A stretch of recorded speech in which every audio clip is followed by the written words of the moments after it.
도파민 수련 혹은 도파민 신앙. 제가 말하는 잘못된 신앙을 도파민 신앙이라고 하고, 잘못된 수련을 도파민 수련이라고 얘기합니다. 내가 왜 해필이면 도파민이라는 말을 붙였을까? 도파민이 나왔을 때 우리에게 어떤 행복감을 주고 황홀감을 주기 때문에 사람들이 어떤 행위를 했을 때, 예를 들어서 기도를 하거나 어떤 단전호흡이나 이런 수련을 했을 때 도파민 분비가 확 일어났을 때, 아, 내가 잘하고 있구나, 이런 어떤 바로미터로, 도파민 분비를 바로미터로 잡는 분들이 있어요. 신앙생활 할 때 은혜 받을 때가 있잖아요. 목사님이 설교를 알아들었어, 깨달았어. 그때 도파민이 확 분비되는데, 이게 내가 지금 은혜를 받고 있구나, 내가 지금 바르게 신앙생활 하고 있구나 라고 착각을 하는 분들이 있단 말이에요. 그냥 지적인 깨달음을 받았을 때도 도파민이 분비가 되고, 그리고 예를 들어서 수련을 하시는 분들, 단전호흡이나 이런 걸 하시는 분들은 몸을 막 푼단 말이에요. 그리고 시간을 내 가지고 하루 정도, 오전 정도 쉬면서 편안한 시간을 가져요.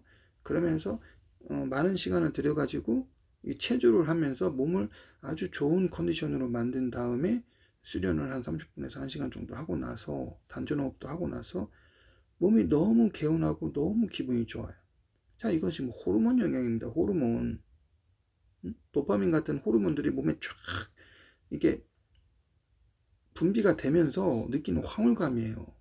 근데 마치 그게 막 기운이 막 와가지고 내 몸을 좋게 만드는 것처럼 착각을 하면 어떻게 되냐면, 그 수련을 매일같이 하게 돼요. 그 기분을 매일 느끼려고. 근데 그런 수련은 어쩌다 한번 몸이 찌뿌둥할 때나 몸이 피로가 많이 쌓였을 때 한 번 해주는 거예요. 근데 그걸 매일 하게 되면 매일 나올 도파민이 있습니까? 도파민은 금방 바닥나잖아요. 자, 그렇게 할 필요가 없는 거예요. 단전호흡이나 무슨 이런 수련들, 체조, 이런 것들을 매일 하게 되면은 더 이상 나올 도파민도 없을 뿐더러 불필요한 부작용이 생겨요. 매일같이 호흡을 하면 이게 호흡 그 기관들이나 이런 부분들이 이 장애가 생겨가지고 무슨 부작용이 생긴단 말이에요. 호흡기관의 부작용. 호흡을 너무 많이 깊게 막 많이 해버리면. 그리고 체조도 시간을 너무 많이 쓰게 되는 거죠. 불필요한 릴렉싱, 스트레칭 이런 것들을 하게 돼서 시간도 버리지만 또 그런 문제가 되고, 또 뭐냐, 이 명상이나 이 단전호흡 할 때는 이 생각을 비우라고 한단 말이에요. 근데 생각을 비우는 것이 어쩌다 한 번씩 수련을 할 때 잡념들을 놓기 위해서 이 생각을 비우는 게 도움이 되는 거예요. 잡념들, 나쁜 생각들을 말끔히 제거하기 위해서 필요한 건데, 이게 매일같이 생각을 비우는 이 수련을 하게 되면은 지혜가 안 나. 생각 자체가 멈춰버려. 아주 부작용이 큰 이런 것들이 바로 도파민을 추구하는, 영적인 체험과 영적인 황홀감을 추구하는 도파민 수련 혹은 도파민 신앙 때문에 나오는 부작용들입니다. 자, 신앙생활 할 때도 도파민을 부여잡고 신앙생활하는 사람들, 황홀감 이런 걸 추구하는 사람들은 어떤 신앙생활 합니까? 하루에 무슨 30분 1시간씩 기도하고 30분 1시간씩 성경 읽고, 물론 그건 또 필요한데, 자, 그것이 신앙생활의 본질이 아니란 말이에요. 물론 예수님도 하루에 저녁 시간은 기도하러 산에 가셨어요. 그건 훌륭한 거예요. 하지만 예수님은 그것보다 더 많은 실천과 더 많은 신앙의 본질적인 행위들과 어떤 묵상이라든지 이런 것들을 하시면서 그런 걸 하셨던 거예요.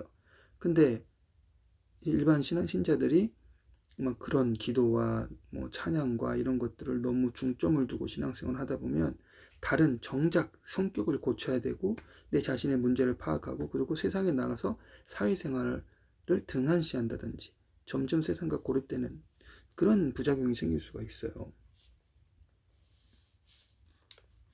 자, 도파민 신앙이나 도파민 수련의 단점들을 제가 몇 가지 정리를 했어요. 자, 첫 번째. 자, 도파민이 나오는 걸 방해하는 일들을 멀리 하게 됩니다. 도파민 신앙과 도파민 수련을 하는 사람들은. 그게 뭐냐? 번잡한 거. 그 다음에 힘들고 복잡한 거, 집중을 방해하는 거, 이 집중 몰입이 돼야지 도파민이 나오는데, 그런 것들을 방해하는 일들, 번잡한 일들 있잖아요. 이런 사람들하고 직장 생활한다든지 현장에서 일을 할 때는 막 번잡하잖아요. 그런 상황을 피하게 되는 거예요. 자꾸 도파민 얻으려고. 그럼 사회생활이 되겠습니까? 직장 생활이 되겠습니까? 자, 이게 폐예요, 폐.